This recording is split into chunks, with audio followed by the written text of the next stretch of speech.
핵잠수함 기술을 얘기할 때 우라늄 농축이나 사용 후 연료 재처리 문제가 따라오는 이유는 무엇인가요? 이제 우라늄 농축을 하고 있으면은 우리가 20% 미만의 저농축 우라늄을 농축하면 우리 거 안 사와도 되잖아요. 외국으로. 우리는 지금 농축 시설이 있기 때문에 다 사와요. 다 사오면서 그 예를 들면 프랑스나 영국에 사오면은 다 계약을 하면서 이거 어디다 쓸 거냐 다 이제 계약을 한다고. 최종 사용 목적지를 얘기해 줘야 돼요. 그럴 땐 불편하기 짝이었고, 그 다음에 이제 우리가 핵추진하면서 만들었는데 갑자기 나 그만 못 팔겠어 하면은 심각하잖아요. 그죠? 지금은 뭐 20% 미만은 국제적으로 상용으로 거래되는 거기 때문에 굳이 안 팔 이유는 없어요. 그러나 그것이 군사적으로 사용돼서 문제가 되면은 안 팔겠다 하면 골치 아프죠. 우리는 핵추진하면서 만든다. 그래서 궁극적으로는 우리가 자급할 수 있도록 농축시설을 가져야 된다. 핵추진 잠수함뿐만이 아니라 우리 연구 목적수, 그 다음에 뭐 이렇게 선박용 만들면 이제 뭐 LNG 선박이나 쇄빙선이나 또 극지 탐사 이런 다 들어가야 돼요. 그렇기 때문에 그걸 다 사오는 것보다는 지금은 사다 쓰지만은 농축시설을 가지면 우리가 좋잖아요. 그 다음에 재처리시설도 마찬가지. 우리 사용 후 핵연료를 재처리해서 우리가 폐기할 건 폐기하고 그래야 되는데 지금 그런 시설이었기 때문에 재처리도 외국에 맡겨서 돈 주고 하고 그 다음에 재처리를 못해서 엄청난 수조에다 다 그거를 연료봉을 폐연료봉을 보관하고 있다고. 방사능 누출을 방지하기 위해서. 그런 것들이 이제 포화 상태라 이거예요. 포화 상태. 그렇기 때문에 우리가 지금 핵잠수함을 위해서는 일단은 외국에 사온 거를 군사적으로 사용할 수 있도록 행정조치나 이런 데 하면 되고 궁극적으로는 자급을 해야 된다. 이런 차원에서 연계가 되는 거죠. 그래서 사실 우라늄 농축 및 재처리 시설 1988년도 일본은 거대한 주고받기 외교를 함으로써 가졌어요. 우리는 안 가지고 있잖아요. 2018년, 19년 싱가포르 회담, 하노이 회담, 북한의 비핵화를 위해서 엄청 노력했잖아요. 우리는 그래서 투명성을 이제 미국도 알고 핵무기는 안 만드는 걸 알기 때문에 이제는 그런 게 허용이 됐어요. 그래서 이제 분위기가 우리도 주고받는 외교를 하자. 우리가 투자를 하고 3,500억 불을 투자하잖아요. 관세 협정하면서. 그렇기 때문에 이를 주고받는 외교로 하자는 이 분위기가 형성됐기 때문에 이제 그리고 우리가 이제 핵무기를 안 만든다는 투명성이 이제 확보됐고 그걸 인정을 했어요. 미국에서도. 그렇기 때문에 이제는 농축 및 재처리에서도 이번에 갖자. 이런 차원에서 지금 대화가 충분히 진행됐고 아마 곧 그렇게 되지 않을까 그렇게 예상을 합니다. 미국이 핵연료 관련 제한을 풀어줄 가능성은 얼마나 있나요? 핵추진 잠수함을 만들려면은 미국 대통령이 얘기한 대로 안정적으로 들여와야 되고 그 다음에 군사용으로 사용하는데 문제가 없다. 이걸 이미 공식적으로 얘기했어요. 그렇기 때문에 이 문제는 곧 풀어질 건데 이 미국도 행정 절차를 밟는데 오래 걸려요. 그 다음에 이제 이런 문제는 이미 법상으로 한미연장협정에 이거는 이미 법으로 정해져 있어요. 평화적으로만 사용해라. 그거를 고치려면은 미국 의회 동의도 받아야 돼요. 내각에서 일단 각 부처에서 검토하고 미국 의회 동의를 받아야 되는데 이런 절차를 하면은 좀 오래 걸려요. 그다음에 호주 같은 경우도 직접 자기들이 핵 물질을 핵연료로 뭐 가공하는 것도 아닌데 군사적으로 사용하는 데 대해서 한 3년 정도 걸렸다고 그래요. 그래서 우리는 그걸 당길 수 있다. 우리가 열심히 노력하고 하면은 행정명령으로 신속하게 할 수 있다. 이런 길을 지금 모색하고 있는데 곧 활용하지 않을까 그런 생각이 듭니다. 디젤 잠수함에 비해 운영비와 유지비가 많이 드는데 현실적으로 괜찮은 선택지인가요? 많은 분들이 또 너무 비싸지 않느냐. 핵추진 잠수함은 동일 크기의 디젤 잠수함보다 한 두세 배 건조비는 비싸요. 운영비도 물론 비싸지만은. 그러나 미국의 이제 잠수함 전술 교보면은 디젤 잠수함은 이 탐색 구역을 한 20마일 곱하기 20마일 정도 주는데 핵추진 잠수함은 100마일 곱하기 100마일 정도로 줘요. 그러면 5배 정도 짜요. 그만큼 역할이 지대하고 기동성이 좋고 이런 면 때문에 전략적으로 유리하다. 그다음에 핵추진 잠수함은 또 크기를 키우기 때문에 거기 무장을 많이 실을 수 있어요. 현존하는 핵추진 잠수함 제일 큰 거는 러시아의 타이푼급인데 그건 뭐 26,500톤이고 거기 뭐 핵무기를 엄청 싣고 미국의 오하이급 잠수함도 거기다 24발 핵무기를 실은데 이것들은 뭐 히로시마 나가사키에 투하된 핵무기에 1,600발의 효과다 이렇게 얘기해요. 그래 엄청난 무기를 실 수 있기 때문에 이런 전략적인 효과 이런 것들이 많고 특히 이제 상대의 핵잠수함이 핵무기를 싣고 나간 잠수함이 있으면 그걸 추적 감시해요. 그 임무 중요한데 그거를 하는 게 핵추진 잠수함이에요. 그래서 돈이 많이 들고 유지비도 비싸지만은 이거는 훨씬 역량이 크다. 그 다음에 상징적으로 이건 핵무기에 버금가는 그 역할을 할 수 있다고. 우리는 핵무기를 안 만든다고 이제 국제사회에서 선포했기 때문에 북한이 비핵화 선언을 어겼잖아요. 그래서 그러고 나서 모든 핵무기를 물속에 집어넣어서 숨겨서 은밀하게 우리를 위협하겠다 하니까 그거를 막아내는 역할을 하려면은 디젤 잠수하면 안 돼. 디젤 잠수 하루에 두세 번 올라오면서 충전하고 디젤 엔진 돌리고 해서 그때 노출이 된다고. 공격의 대상이 될 수 있어요. 그래서 핵 추진 잠수함은 안 올라가도 되고 필요시만 올라가도 되는 이런 잠수함이기 때문에 그래서 비싸고 운영비도 좀 더 들지만은 훨씬 전략적으로 전술적으로 효과가 있다. 그래서 뭐 미국이나 영국이나 프랑스 같은 데는 그렇게 2차 대전까지 잘 싸운 잠수함을 다 없애고 핵추진 잠수함 가지고 있다. 이걸 이해하면 됩니다. 이렇게. 핵잠수함 보유 시 북한을 얼마나 억제할 수 있는 건가요? 북한은 강력한 한미 동맹을 무서워하기 때문에 돈도 없고 그렇기 때문에 비대칭 전력으로 이제 핵 미사일 잠수함을 개발했고 핵 미사일은 지금 뭐 미국까지 공격할 수 있는 화성 20편까지 만들었잖아요. 그럼에도 불구하고 개전 초 전쟁이 일어나면 미국의 항공모함 전단 4개에다가 우리 막 F-35 이런 스텔스 항공기 그다음 미사일 전력에서 그 핵시설 공격받게 돼 있어요. 그렇기 때문에 그것이 두려운 거예요. 그래서 그 지상에 있는 핵무기를 물속에 감추자. 그래가지고 2016년부터 핵잠수함을 만들겠다 했는데 국제사회 제재, 돈이 없고 뭐 경제로 피폐한데 그래 막 주춤하다가 또 코로나 뭐 국제사회 유엔의 제재 이런 것 때문에 진도가 안 나가다가 최근에 이제 러시아에 파병했잖아요. 파병하면서 에너지, 식량, 그다음에 군사 기술을 이제 습득하면서 교류가 활발해졌는데 이 올해 3월 8일 날 핵추진 잠수함 6, 7천 톤짜리 핵추진 만드는 잠수함의 선전을 보여줬어요. 3월 8일 김정은이 시찰하면서 그거는 이제 핵추진 잠수함을 우리보다 먼저 만들고 있다. 그렇게 이제 우리가 예상하고 있는 것이고, 그래서 그거를 막으려면 디젤 잠수함을 할 수 없어요. 그래서 디젤 잠수함은 매일 스노클을 하고 올라와서 엔진 돌려 충전해야 되기 때문에 그래서 그거를 막으려면은 핵추진 잠수함 필요하다. 이거는 국민적 공감대도 형성돼 있고 2021년도에 이제 통일연구원에서 여론조사했는데 국민의 75.2%가 핵추진 잠수함 필요하다. 이런 여론이 형성됐고 그런 모든 여론을 종합해 가지고 이제 이재명 대통령이 트럼프 대통령한테 8월 달부터 얘기했는데 그게 먹혀 들어가서 이제는 우리가 핵추진 잠수함을 만들어서 가장 먼저 할 거는 북한이 핵무기를 물속에 감추고 핵추진잠을 실어도 그거를 못 쏘게 하는 이 역할을 할 수 있다. 이런 차원에서는 꼭 필요한 무기다. 그렇게 생각하죠. 그 다음에 이제 우리 같은 경우는 중국이나 일본은 우리를 과거에 얼마나 유린했어요? 우리를 짓밟다시피 했는데 미군이 지금 한국에 있기 때문에 한미 동맹한 이후에는 못 건드렸단 말이에요. 그렇죠? 그러나 미군이 언제라도 영원히 있을 거라는 누가 보장합니까? 그래서 미군이 떠났을 거에 대비하면은 독도나 이어도나 뭐 그 다음에 서해 지역은 분쟁 지역이 될 수 있다. 왜냐면 과거에 그렇게 해왔기 때문에 그런 거에 대비해서 가장 가성비가 뛰어난 무기가 뭐냐 할 때 핵추진 잠수함이 가장 1번이다. 이렇게 얘기할 수 있는 거죠. 이득인 동시에 군사적인 리스크를 떠안게 되진 않나요?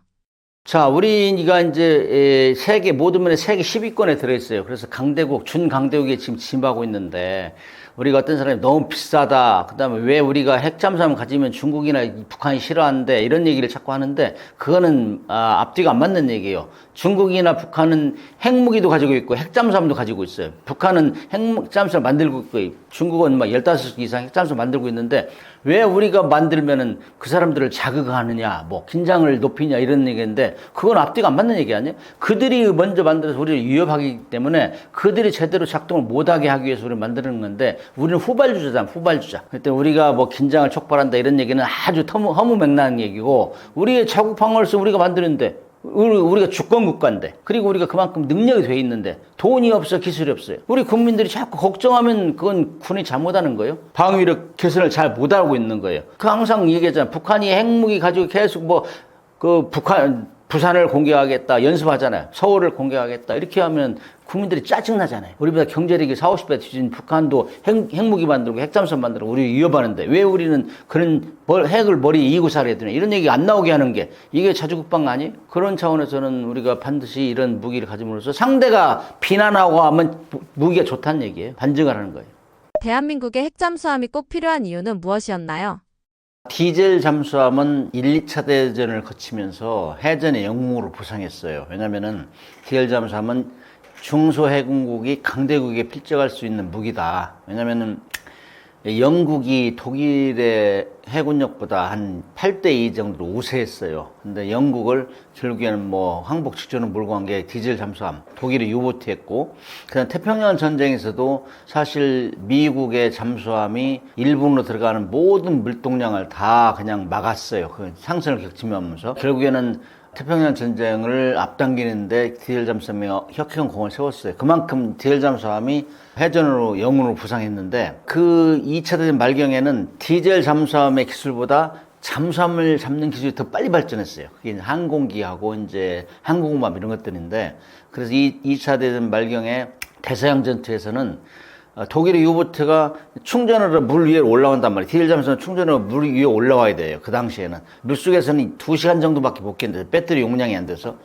근데 항공기에서 격침된 유보트의 비율이 56%였어요. 그래가지고, 야, 이거 이제 물 위에 안 올라오고 필요할 때만 올라오는 잠수함을 좀 만들어주세요 하고 2차 대전 말경에 태평양 전쟁과 대서양전에 한 5만 명이 승조원들이 전사했는데 유언하다시피 했어요. 근데 독일하고 일본하고 막 경쟁을 하다가 그런 잠수함을 수중에서 고속으로 오래 견딜 수 있는 잠수함을 만들려고 엄청난 경쟁을 하다가 전쟁이 끝나버렸어요. 결국엔 실패했고, 전쟁이 끝나고 한 9년 후에 1954년도에 미국에서 진짜 안 올라와도 되는 잠수함, 그러니까 물속에서 오래 견디고 고속으로 견디고 필요할 때만 올라가서 이렇게 전투하는 이런 잠수함을 개발했는데, 그게 세계 최초의 원자력 잠수함 또는 핵추진 잠수함 같은 말이에요. 핵추진 잠수함 노틸러스함입니다. 그래서 이 노틸러스함 개발하고 나서 엄청나게 이제 비교가 된 거예요. 그야말로 디젤 잠수함하고 그 핵추진 잠수함하고. 그래서 이제 2차 대전 말경에 디젤 잠수함 함장도 하고 이제 핵추진 잠수함이 만들어져 가지고 핵추진 잠수함 함장은 에드워드 비치 대령이라고 있어요. 미 해군 대령인데, 그러니까 디젤 잠수함하고 핵추진 잠수함 함장을 다 한 거예요. 비교하니까 디젤 잠수함은 정말로 8세기의 원탁에 칼싸움하는 그런 배 같더라. 여기다가 핵무기까지 실으니까 이제는 그야말로 무소불위의 무기가 됐다, 이렇게 비교를 했어요. 가장 그 극명하게 그 당시 차이 난 게, 북극해는 빙하잖아요. 빙하 밑에는 디젤 잠수함 갈 수 없어요. 매일 올라가 충전해야 되기 때문에. 그리고 두렵잖아요. 만약에 못 올라오면 다 죽으니까. 그래서 그때 이제 원자력 잠수함이 개발돼서 북극해를 통과했어요. 통과해가지고 다 문제없이 다 항해했고 세계 일주를 해버린 거예요 또. 그러니까 야, 이건 정말 엄청난 차이가 있구나. 그래서 잠수함은 일단 물속에서 오래 숨어서 안 들키고 필요할 때만 올라가서 공격하는 이 임무기 때문에 너무나 차이가 났어요. 그 다음에 이제 미국하고 영국하고 프랑스 이런 선진국들은 2차 대전까지 잠수함이 디젤 잠수함 얼마나 잘 싸웠는지 알면서도 불구하고 90년도 이후부터는 미국, 영국, 프랑스는 디젤 잠수함을 다 없앴어요. 지금은 핵추진 잠수함만 가지고 있어요. 핵추진 잠수함이 건조비가 한 2~3배 비싸요. 그리고 고난도, 우라늄이 들어가기 때문에 또 방사능 차폐 이런 것 때문에 고난도 기술이 필요한데, 왜 비싸고 어려운 잠수함인데 이 핵추진 잠수함만 운용하고 있느냐? 그만큼 가치가 크다. 그래서 미국하고 이런 선진국에서는 그렇게 지금은 디젤 잠수함은 없애고 핵추진 잠만 사용하고 있다. 그런 얘기예요. 그러면 왜 중국이나 러시아 이런 데는 디젤 잠수함 가지고 있던데, 근데 중국이나 러시아 디젤 잠수함들은 주로 연안 방어를 하고, 그 다음에 러시아나 중국 이런 데는 이제 디젤 잠수함을 팔려고 해요. 중소 돈이 부족한 국가들은 디젤 잠수함을 많이 가지고 있죠. 그래서 지금 핵추진 잠수함은 전 세계의 한 3분의 1, 잠수함 중에 3분의 1 정도가 핵추진 잠수함이고, 그걸 가지려고 하는 나라가 많이 늘어나요. 지금 미국, 영국, 프랑스, 중국, 그 다음에 러시아, 그 다음에 인도, 이 6개 나라 가지고 있는데, 지금 또 가지려고 하는 나라가 북한, 우리, 그 다음에 호주, 브라질, 이 정도가 지금 가지려고 해요. 그만큼 전략적인 가치가 크다, 그렇게 얘기할 수 있죠. 미국에서 갑자기 허용하는 분위기로 바꾼 이유가 무엇인가요? 미국이 안 해줬다고 하는 얘기를 많이 하는데, 사실상 여기에는 우라늄이 들어가죠. 우라늄은 핵무기 연료이기 때문에 미국을 포함해서 IA, NPT, NS 이런 다 감시를 해요. 혹시 이 우라늄을 가져다가 핵무기를 만드는 거 아니냐. 이래서 우라늄은 대원칙은 평화적으로 사용해라, 군사적으로 사용하지 말라, 이거예요. 그런데 핵무기 가진 나라는 다 군사적으로 사용하고 있잖아요. 그게 강대국의 논리라고. 그래서 우리가 핵잠수함을 가지려 하니까 미국에서도, 야, 너희들 옛날에 70년대에 핵무기 만들려다 우리한테 들켰잖아. 그래가지고 신뢰감이 떨어져요. 그래서 사실은 미국에서도 그렇게 탐탁치 않게 생각이 왔는데 이제는 미국이나 우리나 공동의 위협을 앞두고 있는 것들이 이제 북한의 SLBM을 개발하고 중국이 또 태평양으로 자꾸 나오려고 하니까 여기 공동 위협이 되고 있다. 그래서 미국에서도 이제 한국하고 정말 동맹을 강화하는 차원. 그래서 한국이 핵진잠을 가지면은 북한의 SLBM을 전방에서 막을 거 아니냐. 중국도 물론 견제하고 이런 효과가 있기 때문에 한국에는 이제 그런 방향으로 협력을 해야 되겠구나. 미국에서도 그걸 맞았고 그다음에 우리도 미국의 낙후된 조선업을 재건하기 위해서 우리가 1,500억 불을 투자한단 말이에요. 그러면 우리가 이제 유리한 위치에서 하는데 우리도 그거 이제 우리가 허용해달라. 군사적으로 사용한 거. 우리는 핵무기는 절대 안 만든다는 걸 알지 않느냐. 우리는 전홍축 우라늄을 가지고 오로지 군함의 추진체만 사용하겠다. 이것을 수십 번 얘기를 했고 미국에서 이제 용인하는 단계. 그래서 이제 미국의 안보에도 필요하고 한국에도 안보에도 필요하다. 이런 것이 일치가 된 거예요. 그다음에 우리가 미국의 조선업을 재건에 도와주고 있는 상황이기 때문에 우리한테도 그냥 말 수는 없잖아요. 그래서 허용하는 차원으로 지금 분위기가 진전이 됐다. 이렇게 얘기할 수 있죠. 일본은 농축 재처리 권한까지 갖고 있습니다. 우리나라와는 어떤 차이가 있나요? 우라늄을 농축하면은 핵무기를 만들 수 있어요. 고농축으로는 90% 이상 하면 핵무기를 만들 수 있고, 그 다음에 재처리는 원자력 발전소에서 이제 사용 후 핵 연료를 재처리를 하면 거기 플루토늄이 나와요. 그럼 플루토늄 탄도 만들 수 있어요. 그래서 두 개 다 핵무기를 만드는 소스가 된단 말이죠. 그래서 국제사회, 그럼 미국을 위시해서 IAEA, NPT, NSC 이런 데서 못 갖게 한단 말이죠. 그런 것들을. 근데 평화적으로 사용하겠다는 걸 굳게 맹세하고 확실하게 보장을 하면은 그걸 허용을 한단 말이죠. 그런데 우리나라 같은 경우는 1970년대 핵무기를 개발하다가 발각된 적이 있어요. 그래서 신뢰도가 떨어져. 그래서 우리한테는 굉장히 못 갖게 이제 둘렀어요. 그런 시설을. 근데 1988년도에 일본이 미일 원자력 지침을 개정하면서 우라늄 농축 재처리를 가졌는데 국가적 총력 외교를 한 거예요. 그래서 막 수상들, 그다음에 정재계 관료들 다 미국하고 로비하고, 그다음에 국회는 의회 설득하고 이래가지고 가진 거예요. 그때 반대급부도 많이 줬어요. 근데 90년도 초에 이제 IAEA에서 평가할 때 핵무기를 만들지 않을, 그러니까 핵무기를 안 만드는 국가 투명성, 거기서 일본은 A로 평가하고 우리는 C로 평가했어요. 그 정도로 굉장히 IAEA에서 우리는 안 좋게 보고 있었어요. 그래서 이제 일본은 그 이후에도 이제 농축 및 재처리를 가졌기 때문에 핵무기를 만들 것이 아니냐 이렇게 우려하지만은 다 미국 약속을 했어요. 20% 이하만 해라. 전농축만. 고농축을 할 때 나한테 반드시 보고해라. 그렇게 통제를 하고 있어요. 그럼에도 불구하고 일본은 아직까지 그런 문제에서 갈등은 없었고, 우라늄 농축하고 재처리도 스스로 함으로써 수많은 외화를 전략하고 원자력 자립을 했죠. 한국이 미국 조선업에 투자하는 것이 핵잠수함 협상에 도움이 됐을까요? 한국이 미국에 1,500억 불을 투자를 한다고, 그것도 이제 조선업에 한다고 했기 때문에 지금 미국의 분위기가 상당히 우호적으로 변하고 있죠. 그래서 이제 트럼프 대통령이 우리한테 핵 추진 잠수함을 승인한다 이렇게 얘기하고 나서 바로 또 그걸 필리 조선소에서 만들어라, 미국 조선소에서 이렇게 얘기를 했는데, 사실 트럼프 대통령이 파악이 만든 상태예요. 원래 잠수함 만드는 공장이 있어야, 디젤 잠수함 만드는 공장에다가 핵 추진 잠수함 만들려면 만드는 시설이 있어야 돼요. 핵 연료를 취급하는 시설. 그러니까 뭐 연료봉을 강화한다든지 보관한다든지 방사능 차폐 장치라든지 원자로 모듈을 이렇게 또 보관하고 만드는 시설, 이런 것들이 있으려면은 엄청나게 복잡해요.